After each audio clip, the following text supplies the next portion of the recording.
Welcome to the Gift of Gaming podcast. This is a post-production FYI or update for you listeners. As you will hear, episode was meant to be a 5 games that define this episode, which in actual fact turned into a pretty fiery debate on whether or not remasters have any sort of worth in the gaming industry. So fiery, in fact, that we pretty much shouted into our mics for a good chunk. I've done my absolute utmost to try and repair the damage of all of our clipping and shouting into these terribly cheap mics. You'll hear for yourself. Hopefully I've done a decent enough job of repairing the damage as best I can. But look, sit back, enjoy our debate on whether or not remasters really have a place in the industry. Ladies and gentlemen, welcome to the Gift of Gaming podcast, where on this week's episode, we'll be talking about the 5 games that define us. Roll the tape.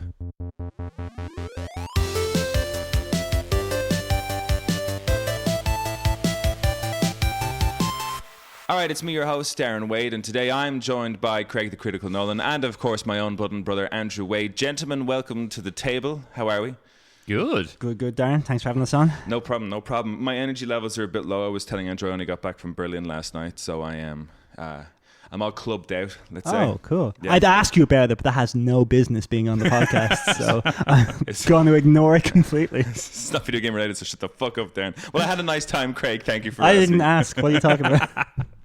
Darren, did you have a good time? I had a lovely time, yes. We went to visit friends. It was all good. Had a lovely time. Yeah, I won't delve into any further in case Craig has a nervous breakdown on the podcast. No, it's fine. I just want to, set the rules. As is your I'm way. joking. I hope you had a good time, but let's move on. Well, before we get into today's episode, I suppose I should always ask, what is it that you guys are playing currently? What is your... Andrew, we'll go with you first. You haven't been on in a little bit. 2 games I'm playing most at the moment. Arc Raiders, because who isn't? Yeah, what a joy. Oh, so much fun. So much fun. Is it really, fun? It is. It's but my last experience with an extraction shooter was not great, and I wasn't too keen on it. And Chris had obviously gone and done the alpha thing for the test for it, and he was saying great things about it. So I figured, I'll give it a shot. I'll check the videos and stuff for it. And it did seem different. It seemed a lot more kind of like you're fighting. It's PvE as opposed to just PvP, which was cool. But the setting, the music, the sound, everything about it is just... But it all comes together in such a great game. When you go into a mission, what am I trying to do? And what is... is it... If I am spending 20 minutes gathering a bunch of materials and then someone kills me, I know how I play games. I know that I would turn that off and never ever play that again. You won't enjoy Arc Raiders? Yeah, if that's the case, you won't, because it's... literally the case of you're going up against the Ark, which is the NPC enemy kind of things, the robots. Mm-hmm. But you're also not necessarily going up against other players, especially if you're solo. You just don't know if they're friendly or not. And it's a case of you can't really trust anyone. Most people are nice, in solos anyway. You get the duos, some people are nice. You get the trios, nobody's nice. And it is a case of you will walk across somebody, they'll say don't shoot, you'll say don't shoot, you'll put your gun away, they'll not put their gun away, and the next thing you know, you're at your home screen. I love it. The thing that gets the game for me is the interactions you have with other players. So myself and Kev were having a game, just doing a duo, and we came across 2 other guys, and they had no mics, so they weren't talking, but they'd have the old emotes like don't shoot. But we kind of were on the same track. Like we were trying to open the security doors that you have with the keys. They must have been trying to do the same thing. So we're in the same area. So we kept running into each other in the same rooms in the same building. There was a quick standoff. No one would do anything. No one would shoot. And we're like, okay, cool. But me and Kev were on the mics being like, hey, we mean you no harm. Everything's sweet. Don't worry about it. And they did their looting, we did our looting, and we kind of ran around. But we came across them then towards the end of the game, and they were a little bit further ahead of us. And all of a sudden, I got shot at by them. I got sniped, lost my shield, everything. And I was like, Kev, these fuckers, they've turned rogue. They're trying to get us for all of our stuff. So it ended up being a battle between the 2 of us, but we beat them. Even though they fired the first shot, we ended up beating them. And me and Kev put on the proximity chat, and we were standing over their bodies, and we're like, that's what you get. That's what you get. Don't finish a fight, you can't start. It was so much fun. But that's the kind of stuff that I'm really... Just the interactions, I think, is what it is. Gets it for me. I was playing this morning before I came over, and had one, again, I play mostly solos because I don't have the time to... I don't want to jump on much with people because I can't guarantee with 2 dogs now and the kids as well. There's stuff pulling me off the game all the time. But I was playing solos, and like that, I was in one of the locker rooms. You know yourself, you can close both doors into the room. You're there looting away, and another lad joined in with me, and the 2 of us kind of don't shoot. Thanks, Raider. Brilliant. The 2 of us were looting away, and I was in the corner trying to get a breach open, which is the thing you basically have to wait like 3 or 4 seconds to open it kind of thing. And as I'm doing that, I hear one of the other doors open, and the next thing is, haha, found you, mate. And the guy guns him down. So some guy just comes in, guns him down, and starts bragging how, you know, you're shit, you're awful, you're terrible. I turn around, shotgun in hand, and blow this guy away. And had a defib on me, got the other guy up, and he walks across. Should I watch your back, mate? Yeah. Let's get out of here together. And the two of us just traipsed away to the exit point and just got away together. I was like, excellent. Yeah, it is. It's interactions, and the one rule of thumb that I have is that, and I heard someone else say it online, is that none of the loot is yours ever. No, because the chances of you getting killed are quite high. So in terms of the way to think it is that you're only ever borrowing. It's how I've managed to like make peace with the fact that I've lost some really good shit on some raids sometimes. That it's like you're only renting this loot. You're only this loot is only on loan to you because someone or something is going to kill you and you're going to lose it. Like after so many raids, it's so hard to kind of extract 6-7 times and to get all the stuff and come back, unless you're going you're going pure silent and you're not getting involved in anybody, but you can't always that can't always be guaranteed. So there's a good chance that people will come and fuck you up. What are you trying to actually accomplish then? So, are you building a base with this stuff? You're just kind of upgrade. You have a base underground and you're just upgrading. You kind of got like workbenches and things like that. There is no, so like narratively, it's just that you are trying to survive. So it is a game that has no kind of there's no big narrative to say, here's a mission to go and do something. It's like, get all the shit because people underground need it to survive. So your task of going out and getting all this stuff. There's all the quests that the traders will give you as well. It's kind of like, that opens up kind of the story of but what does happened. It open up more locations within your base or extra shops? You won't and open things up like new that? locations, as if you successfully exfil or I think 4 times you unlock a new area. No. In terms of new areas to go on the ground with, but your underground base is just a menu. Oh yeah, you don't walk there's around. no home. Okay, No, I you don't walk walk There's around. a home that you can look at but can't interact with, apart from choosing the workbenches you want to build your stuff off. It sounds to me like this is a game that's starting a new genre, really, and it's going to be like the PUBG that this one may not even last that it might be over. Replaced by a better version potentially, but I think in terms of, I'm surprised by lots of the big streamers who do like Battlefield or Call of Duty have all left those games to come play Arc Raiders because it's so big. So the gameplay is obviously quite good and well polished, right? It is. I have to say, fighting and the shooting. The graphics on it are fantastic. The sound is amazing, and it's one of those the gunplay in it. I mean, it's basic but it's fun. There's no someone having an epic level weapon can still be shit against someone with a tier 1 Pharaoh. The Pharaoh is like a bolt action rifle from whatever, and the basic one is just that fire one shot, reload for 2 seconds, fire one shot. You can come across someone that's got epic level assault rifle who just can't aim for crap. I think the fun in it, Craig, for me is that I like going in with mates. I think the solo runs, I'm just I could take or leave it. But going in, it was me and Kev did it, or me, Kev, and Niall had lots of fun. We met loads of people in a map and took down loads of big enemies. And it's those moments that make the game so enjoyable for me, because going in solo and just doing the looting part, I couldn't do that forever. The fact that you have mates on and you go, and I would go and search out people. I'd go and search out those interactions. Yeah. Which is weird considering that's something you normally would never have done, kind of thing. It's not since Final Fantasy kind of thing. Well, Final Fantasy 14 or even before that, in terms of that proximity chat or talking to people. The last time I ever would have done that on an online game would have been Halo 2. It's not how I wouldn't have played games like that, but it was good. There was a time where and none of us are toxic players really. I'm kind of becoming a little bit toxic as I play Arc Raiders, but none of us are toxic players. So when we go in, myself, Kev, and Niall did one where I was like, hey guys, one of my tasks is to damage a raider. Can we go and kill a party? And Kevin are like, oh, I don't know if we can do that, man. But these guys had killed a big machine out in the open, and we were on this catwalk. We could look at them at night, and they would kill this big machine. Took them ages, and they were taking all the loot. And I just went into the mic to Kevin, and I was like, hey guys, those guys are doing all that looting for us. And they were like, what do you mean, Darren? I was like, I got a sniper rifle, guys, I'm taking the shot. They were like, no. So I started this fight with them. We killed them, took all their stuff, and I was like, great. But Kevin and I were like, I feel so dirty. But one of the missions you had was to actually do that.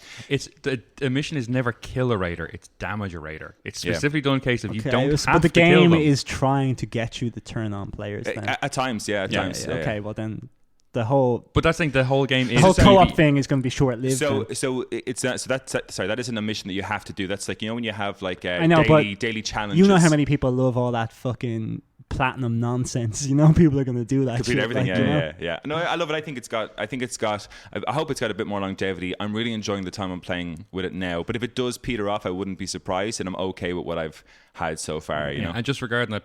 The player killing and giving the thing to kill other players. When the guys originally had the idea for the game we're coming up with, they had it just PvE, and they said it was shockingly boring, and they figured no one would play it, so they added the PvP into it, and that's why they're pushing that little thing to get people to actually. But that's my worry, and that is that like it's not a good game. It's a new way to play games. That the next game will like it's the PUBG, and then the fucking not Team Fortress, what's it called? Fortnite comes along and actually makes a good game out of this concept. Well, no, this is a genuinely good and enjoyable game kind of thing. There's very little. It's just it doesn't sound like it. I know. If everything you say is just talking to people, because people are great, yeah, but the developers have that's not on them. They didn't. No. In fairness, how they've built the game is in terms of they've allowed all of this to happen. So I think hats off to the developers, because there's loads of games you've got proximity chat, whatever else. But whatever way they've developed this game in terms of your needs and wants through any sort of like mission that you go on. The idea that you could be in a situation where like I just need to make friends, or there's people out there being like I need to kill some people, always creates this tension on a match that I don't think many games do. There's now two arcs in the game, the Queen and the Matriarch, which are monstrously big. You cannot solo them. You need to rely on other people. So if you're playing a solo lobby, as I've done before, I've gone up against a Matriarch in a solo lobby, and so arcs and Matriarchs are bad guys. They're bosses. Arcs are the bad, and the Queen and the Matriarch are these massive spider-like machines. They're like skyscraper things coming towards you. But I've played it a couple of times now where the entire lobby of solos has come together to try and take one of these down, and has been very chill about dividing the loot at the end.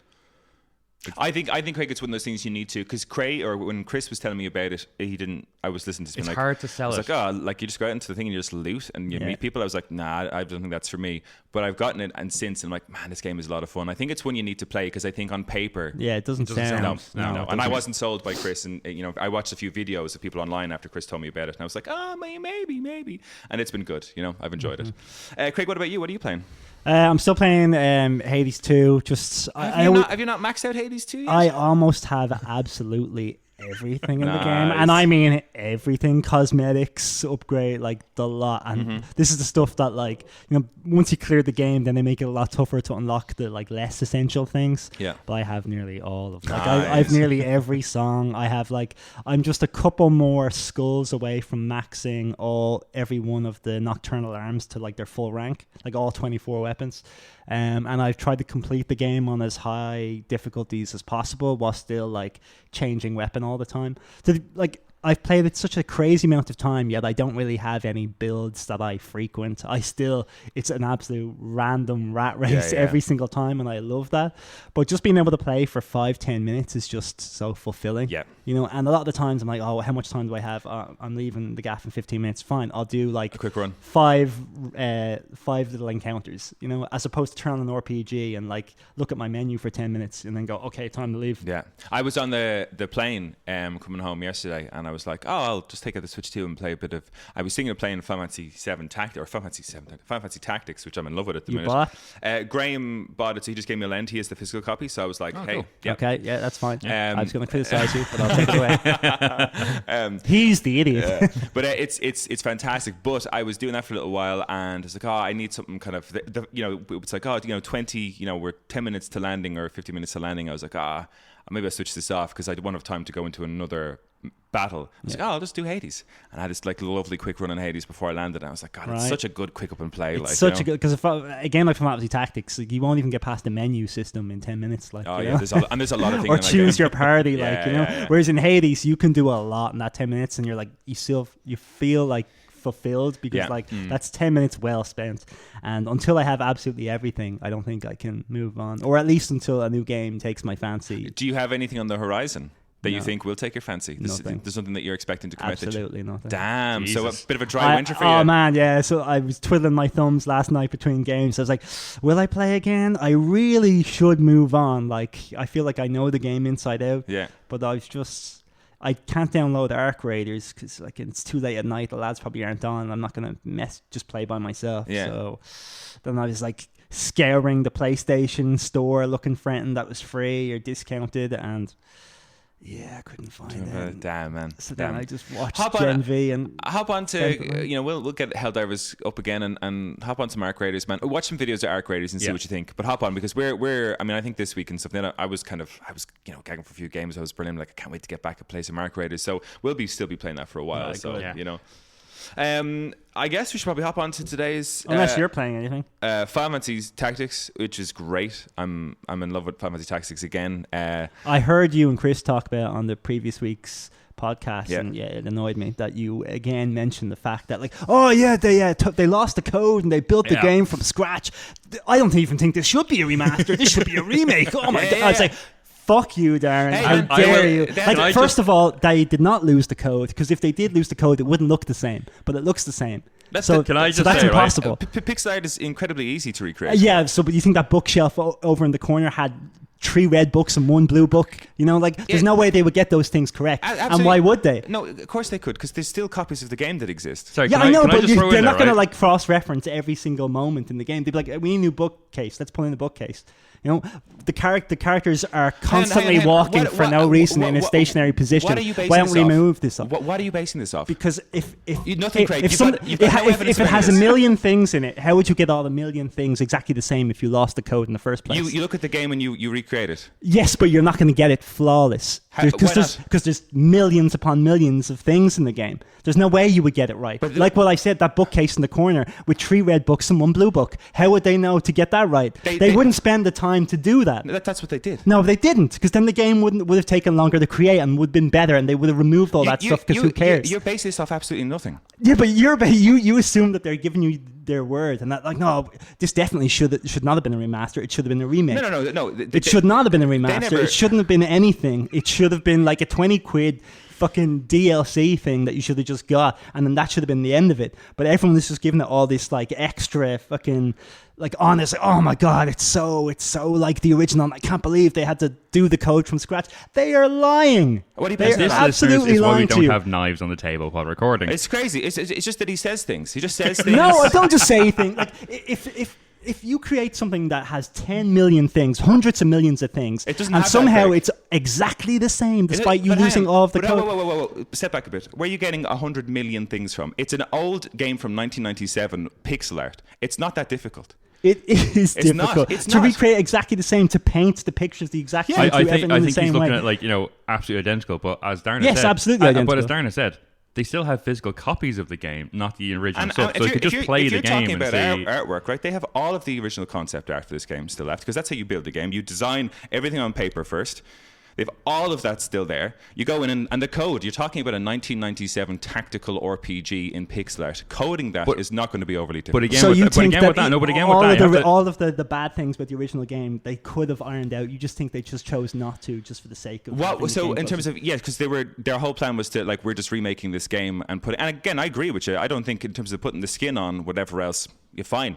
I think that's setting it like that. I'm like, is it worth 40 quid? I'm not sure. But at the same time, and I'm playing the game, and as someone who's playing the game and you who hasn't played the game, the game is fully, and I mean fully, voice acted. They paid so many people to fully voice act a game that was never voice acted, which enhances the story to a level that was incomparable to how I played it in the first instance. But it's just dialogue.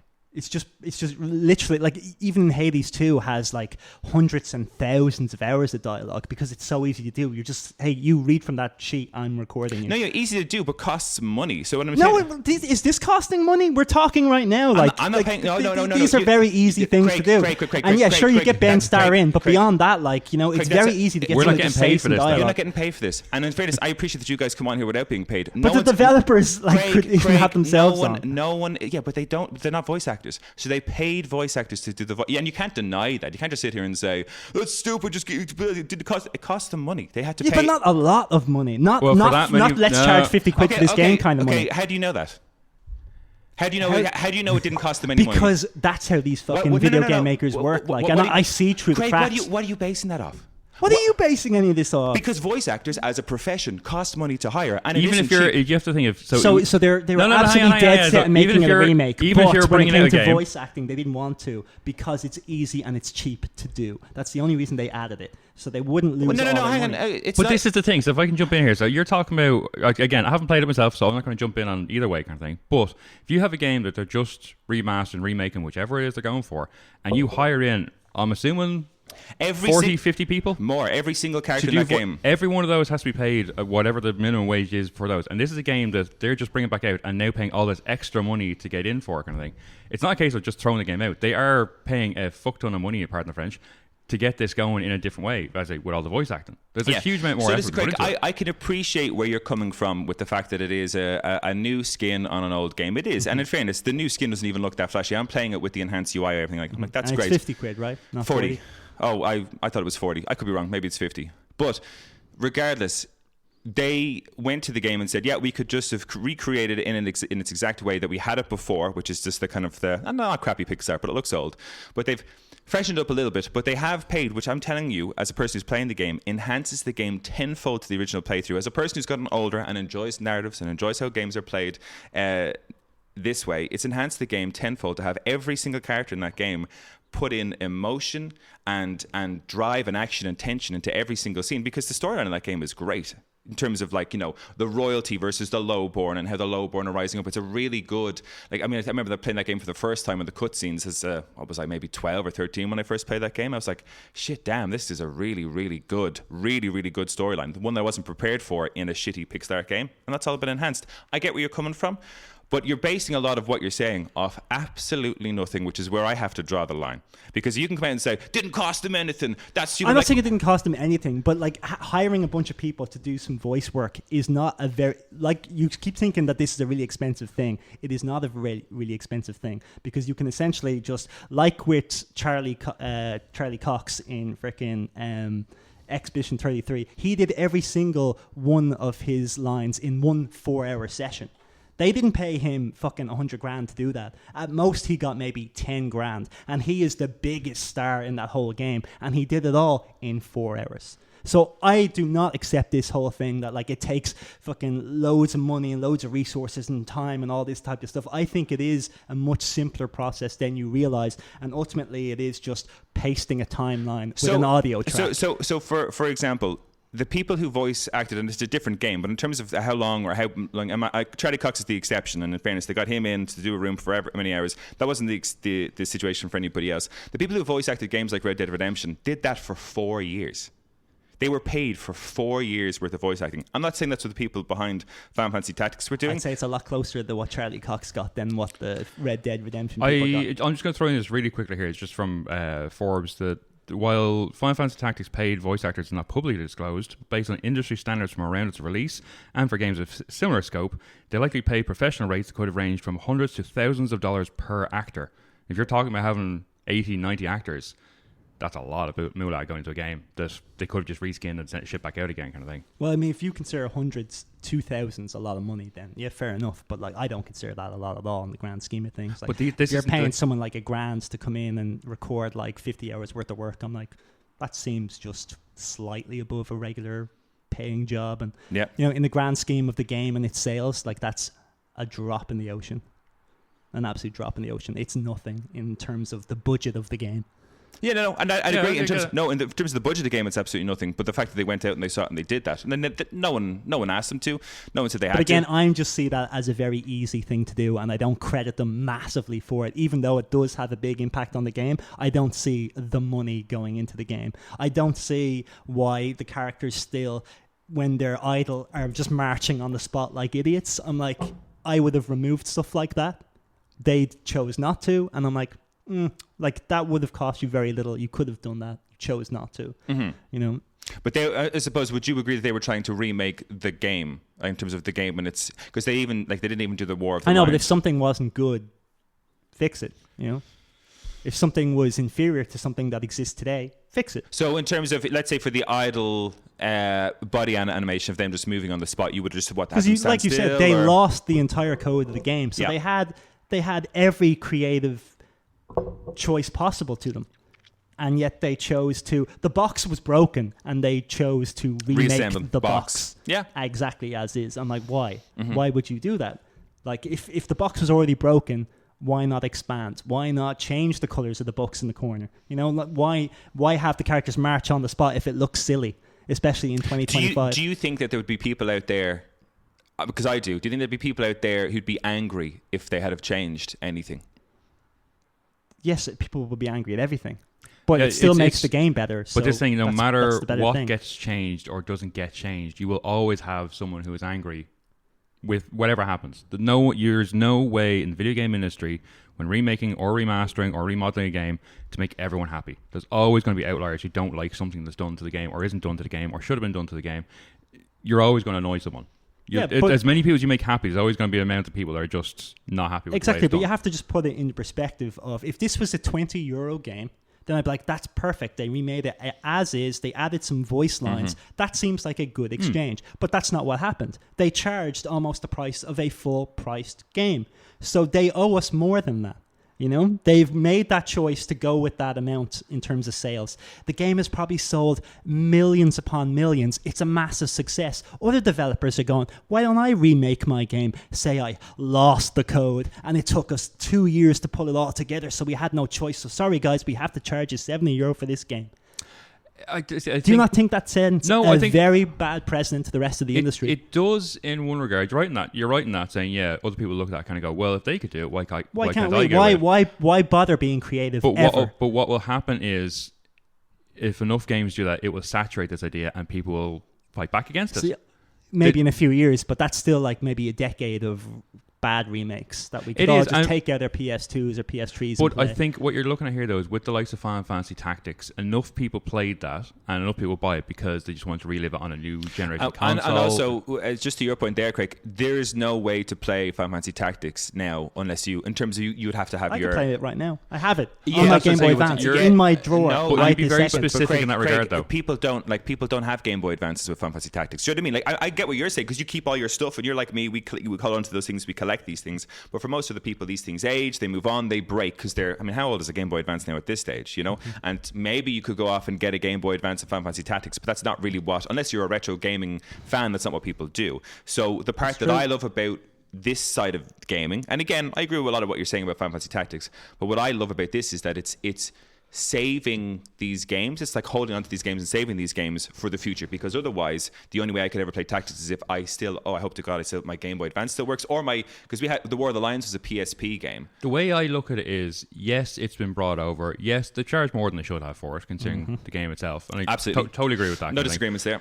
But the way I see it is, it's if enough people had as much fun with it as they did, and they bring that to a new generation who can have fun with it, they're experiencing it for the first time.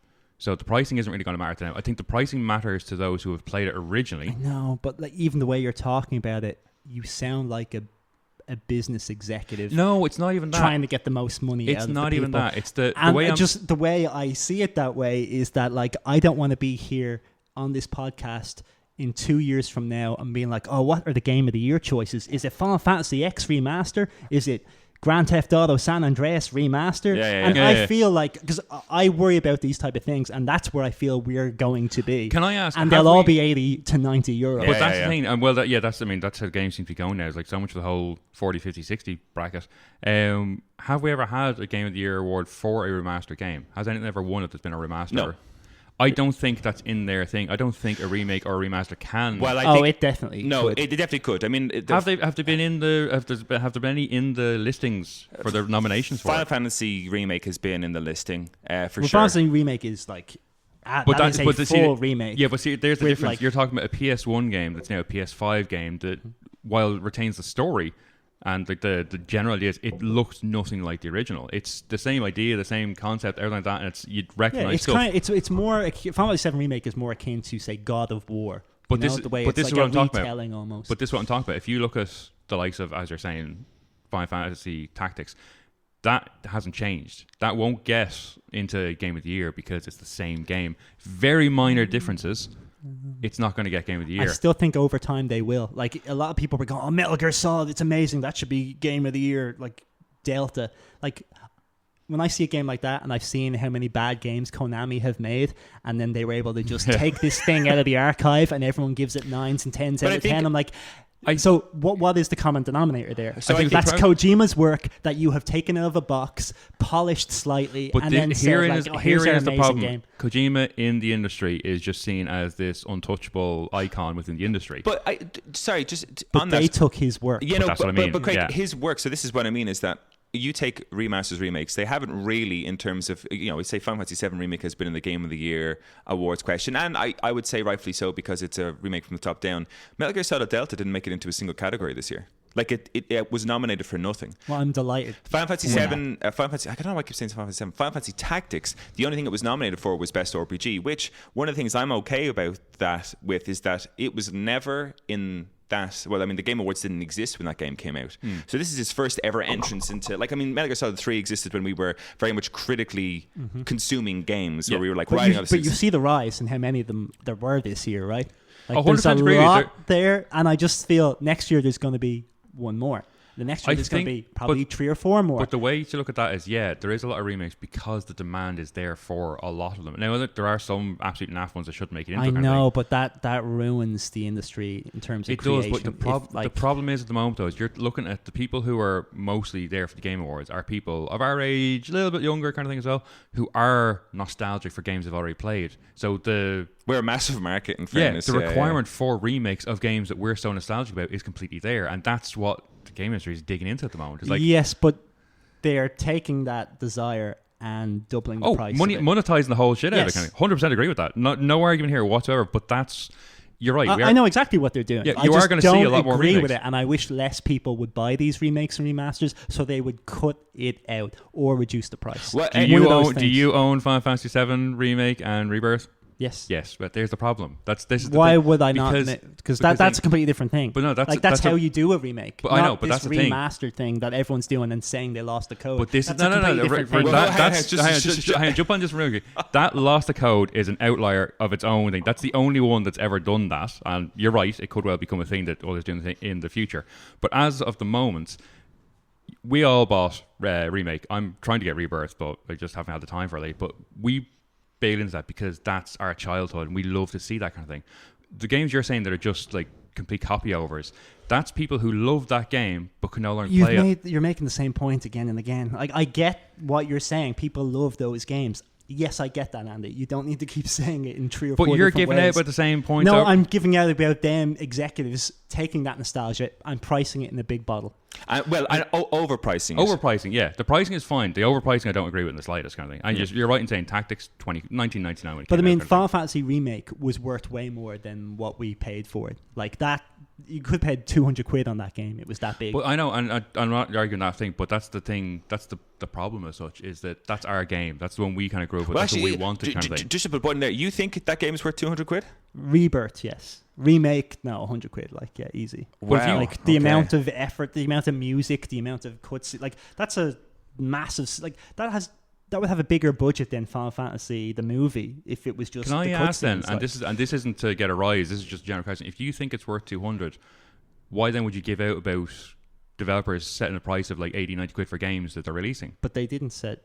That's the same. But you're saying you think it's worth 200 quid. I'm saying that's how much content they gave you for that money, which is great in terms of price. What I'm saying, when these guys who say, lost the code or whatever, and they charge you 50 quid, I don't think the effort reflects the value and the effort that they themselves put in. Mm-hmm. No, all right. Like, I do believe that there was effort put in with the voice acting. I don't believe it was worth the price. Yeah, no, but you just give them the script of the lines, and you can leave the room, and they can just say it. I know, but it's still. What are you doing? As Darren said, they could have just re-released it as was. They added a few extra bits in. You're right in saying. But again, I think the only reason they did add this voice acting and all those different things was so that they could charge you more. 100%. And that people would be less freaked out about it. And I not completely agree with knowing you. that voice acting is simply a case of start and stop and then push in. But okay, so there's a bit more to it than that, but not worth double the price of the game. I was going to step in there, but yeah, that's all right. Yeah, there is more to it than that. There is more to it, but not enough to double the value of a game.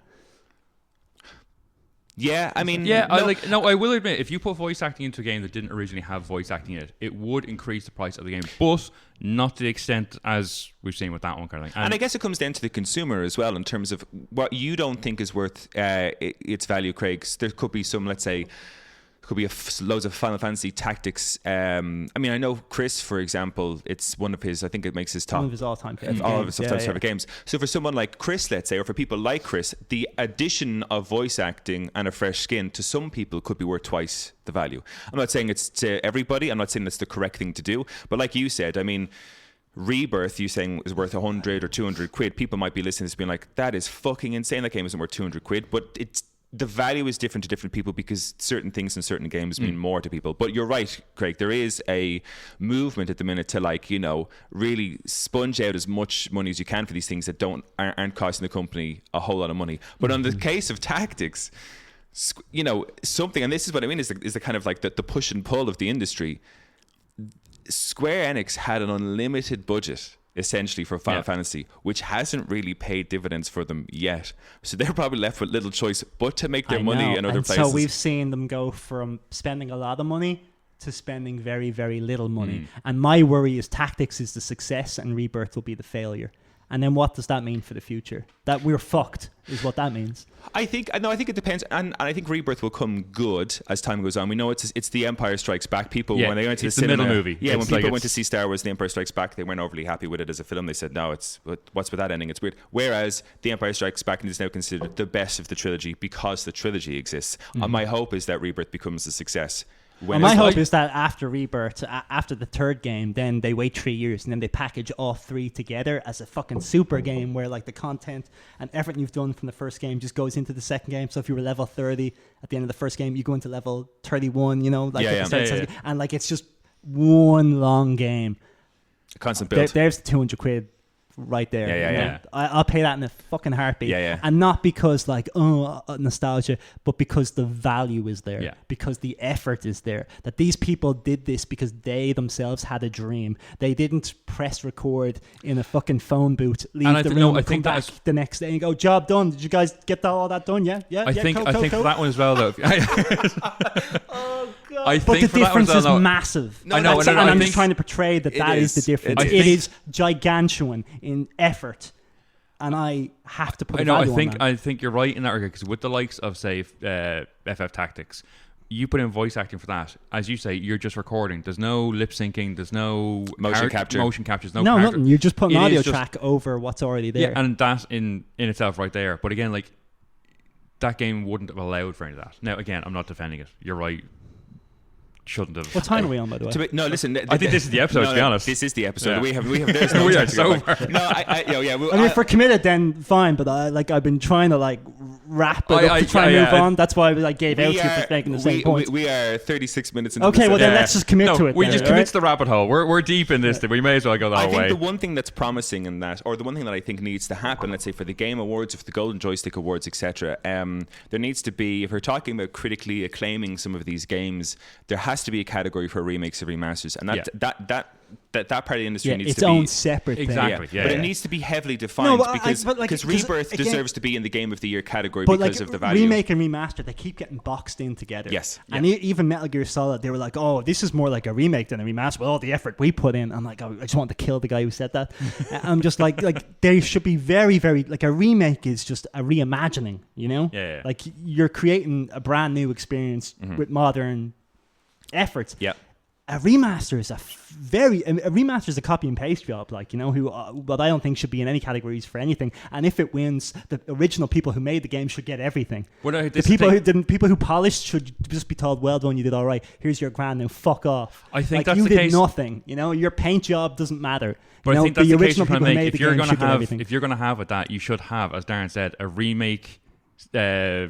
Thing for itself, a remaster for itself, and then obviously the remakes and remasters shouldn't. No, remakes should be with Game of the Year potential nominees. Everything they should be praised and loved, but remasters should be put in the bucket in the discount pile, and they should get whatever sloppy awards we come up with to give them, sloppy seconds for the remasters. It should be, when the Game Award starts and they do all the it's same with the Oscars, they give all the bullshit awards at the very beginning. Yes. Do all the remasters stuff then. Yeah, no, I agree with that. I don't right there and that. then. Yeah. No matter how good it was. In the remaster. Is there, out of curiosity, is there a remastered game that you have ever been a big fan of, or thankful that it was remastered and you can play it today and it might have been lost in an old?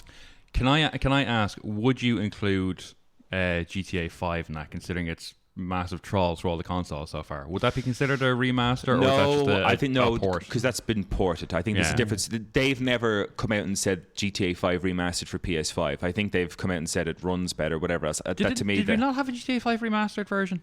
Don't think so. No, I think it's just been ported. I think it's just been ported to different consoles, and it's like I mean, it runs better and probably looks a little bit better on the PS5 5 version or the PS4 version compared to the PS3 version for sure. But they've never come out and said play GTA 5. I think they've called it GTA 5 whatever edition. Do you know what I mean? Like PS5 edition. That could be but I wouldn't call that a remaster. So to your question though, was there any remaster that I enjoyed? Yeah. I thought Ocarina of Time on the 3DS because it was 3D and like it was a slightly upscaled N64 game. But I wouldn't have bought that. No way. Like, you know, I'm just like, I have it on the N64. There's no way I'd buy the exact same game just that it's handheld. But I get it's handheld now, so that is a thing. The other one I enjoyed was The Last of Us. Like, but they remastered the game for the PS4 and they charge you nothing for it. That was free. You could upgrade your PS3 to the PS4 version for free, Darren. That is essentially what they're all doing now, but charging 50 quid for it. Yeah. That was 10 years ago. But The Last of Us has got a version now, The Last of Us Part 1. Well, they called it because it was The Last of Us, but they now have a version called The Last of Us Part 1, which is graphics not exactly akin to The Last of Us Part 2, but definitely up. That's a full price game. Yeah. But it went which is on. Why I haven't bought it yet. It's on for free on the PlayStation if you have a membership. It's one of the and Part 2 is up there as well. And that's only out a year or something. Like, you know, that was like a remaster of a PS4 game. Yeah. Now they've remastered it for PS5 and added a bunch of stuff, including like a horde mode. That's for free. So I'm like. The Last of Us Part 1, no, for free if you have. So if you have the paid, like yearly but thing. if I'm going but if out you to buy a don't, then game, you'd have to pay full the price. extra, which I would never do. Yeah. And I don't condone doing that. But they've put in extra content, and I like that PlayStation were very quick to go, okay, we're going to put this as a free game now. And that would be great if you could do this type of thing with Final Fantasy Tactics and games like that. The blatant remasters, yeah, sure, they're full price. But if Sony can make the decision early on to put that in their games catalog as a free game, I'd appreciate that a lot more because those are the type of games that should be free, you know, or should be quick to go on discount or lose their price, etc. Yeah, fair. And I wonder, I suppose, in terms of, like, as you said, the remaster versus what to you is the defining, when does a remaster become a remake? When does a remaster become a remake? When you have when the game removed you've gotten rid of the original assets. Yeah. Not lost them, but you've chosen to rework them so that the game just looks different. You know, it's a different perspective. It's a different graphical layout. It's not, you're not editing what's there, you're creating. You know, so in remake, they're not editing anything from the OG FF7. That's all just new stuff. Yeah. New artwork, new everything. Nothing's being polished. It's all being created. And when you see things that are created, you can tell it's a remake because they're remaking it. They're not polishing anything. There's only so many polygons you can polish. It's not going to turn it into what like Remake and Rebirth is now. That's a complete overhaul from the ground up. It's essentially like if they did, say, a Harry Potter show and then they did like the way they're doing now, remake 10 years later. The actors are different. The look is different. You know, they're not going to just use the same set that they did 20 years ago. And that's the difference between a remaster and a remake to me, is that you take the old set and you throw it away. Okay. And you go with a new set. Could I just jump in? Maybe I'm wrong on that, but would the sets not be the same? They're just expanded. No, because I think everyone should have, like, if you're remaking a game, then you have to have a new vision that was missing from the original vision. That was their version of a book or a story that existed. What's your version of a book? I get that, but if you look at the likes, and not to argue, and once you're basing it on the stuff that already is from the first one, then you're remastering in a way, aren't you? Because you lack creativity. You're remastering if you base it on the first one, and I think remake is when you change a lot of the stuff to suit new generation, whatever you want to go for, kind of thing. But if you look at the story bar things is almost identical in Final Fantasy. They just improved upon it because they couldn't do that way back when, 1997, whatever it was. The story and the locations, I mean, yeah, they're different, but they're still recognizable as the locations from the original. So I would disagree. Well, I'd say I disagree with that. They're still recognizable in terms of their name. But I would say name alone, some of the cities potentially, but you talk about, let's say, the world map on Rebirth, nothing about that is recognizable from the OG Final Fantasy 7. I'm only going by remake. I haven't played Rebirth yet. So I can't go by. But even like that, I would say parts of what you were looking at on the remake in the initial Final Fantasy 7, everything is so different. You know them by the names of the places. So you know that you're in the Sector 7 slums. But the Sector 7 slums has no real... there's some identifiable places being like that might be in the same place for nostalgia reasons, but the whole thing is for the most part it's a brand new creation. And that's a remake for it. Yeah, no, that's fair. That's just the the part I try and get my head around is what actually would be the difference. I know that you, Craig. I can tell you're very. I suppose. I feel very strongly about the remake remaster absolutely. thing. But you're very. I suppose. I guess I'm getting the thing that you're kind of anti-remaster. To go on that point, one of the things I'm okay with about remasters, I think the pricing needs to be fixed for sure. 100%. But I love the idea that we can play games and like it's great. Like you and me. And Andrew, I suppose as well, we have our old consoles. I hold on to that kind of stuff. I'm that kind of person. There's lots of people who don't do that, who can't do that. Things break, things whatever, as we move on. Final Fantasy Tactics, the only way, let's say, for taking that as an example, the only way I could play that right now, if I wanted to, if it didn't exist, let's say, in the way that it does, is finding because I have the game, I've got the UMD disc for PSP, but I've no longer got a working PSP. So if I want to experience that game again, I have to go and buy or find a secondhand PSP. We're not big enough a podcast that we can have to shy away from illegal content and what we can do. Darren, if you wanted to play Final Fantasy Tactics, I could do that for you in half an hour. And you know damn well you can play it as well. But my two options to play that are on my phone, which I hate mobile gaming. Or any laptop with an emulator. Don't like playing games on my laptop. Never have. I mean, it's like... Okay, but with Tactics, it would be fine to do because it's not like, you're pointing and shooting and stuff like that. Like, it's just tactics. You're just going up, down, left and right. Potentially, but I suppose it's like that thing whereby... And you're right. Like, of course, we can go and we can download, it exists in so many fashions. I think Colin was only talking about how the game could be played on mobile. I never touch a mobile thing. Not that I'm against piracy. I just hate playing video games on my phone. Don't like it. But for, like, let's say, for a laptop... Sitting with a laptop on my lap, whatever else, it's not how I game. You're right. I could do that. There.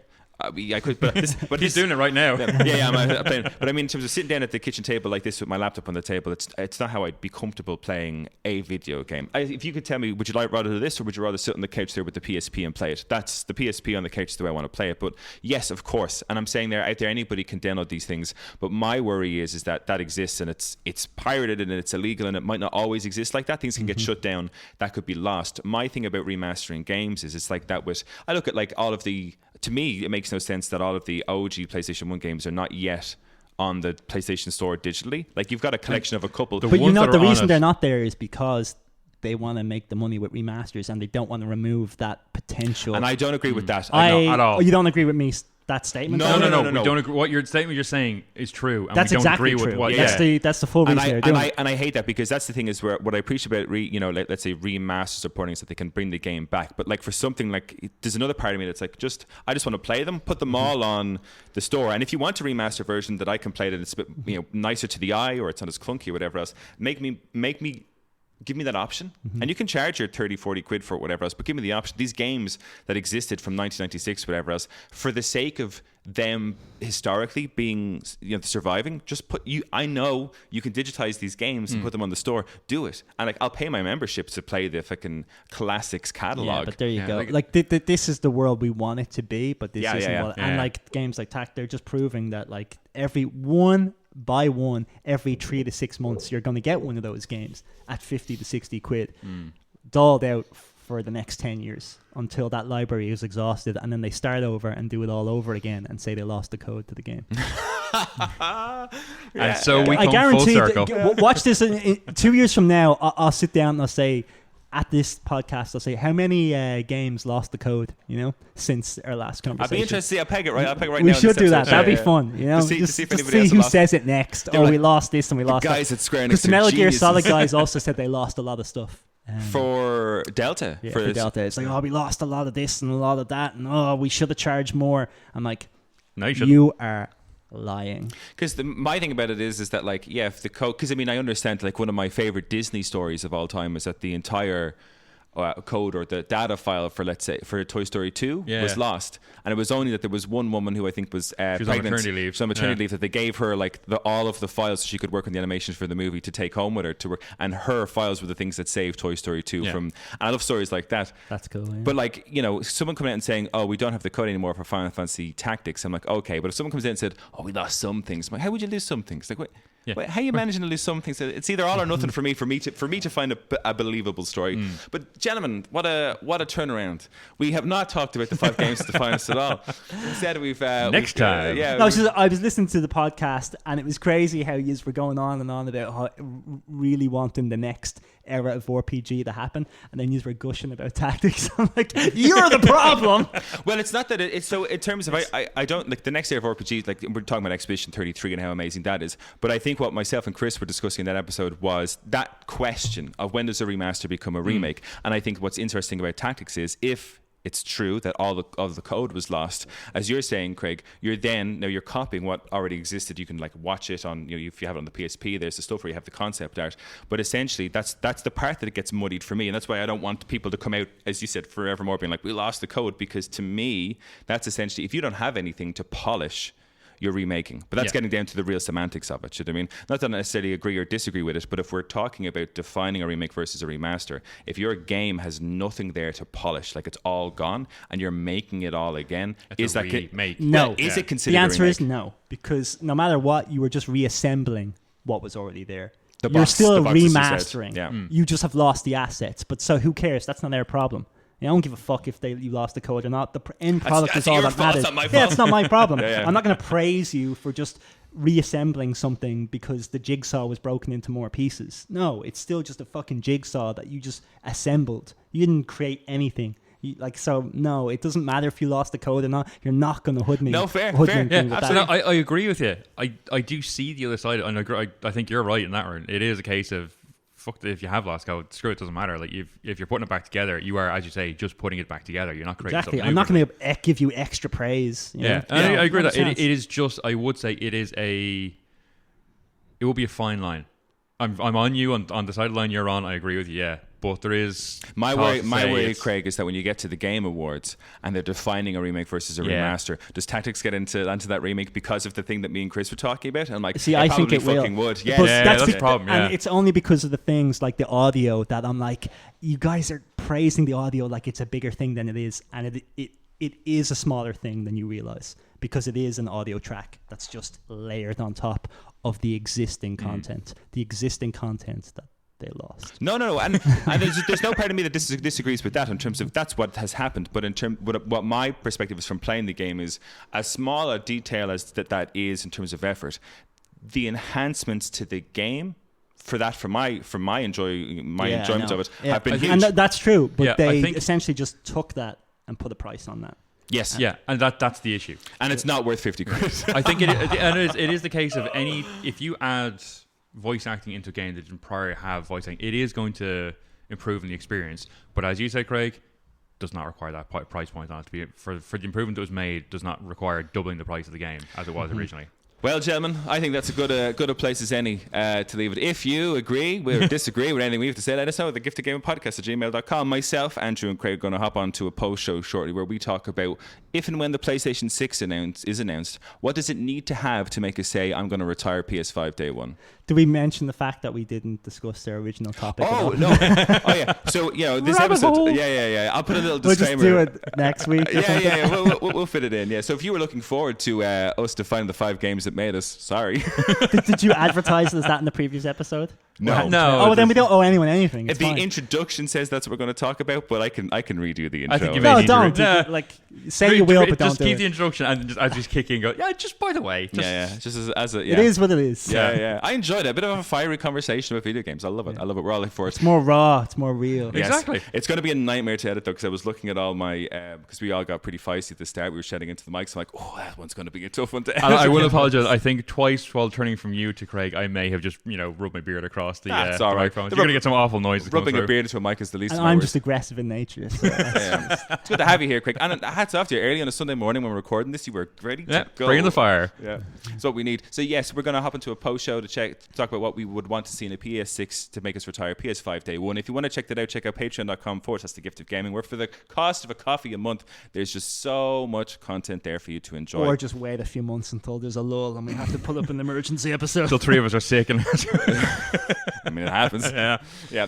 But Craig, thank you so much for joining us. Andrew, thank you so much for joining us. Thank you. And to our listeners, as always, and forever, keep enjoying the gift that is gaming. Peace out.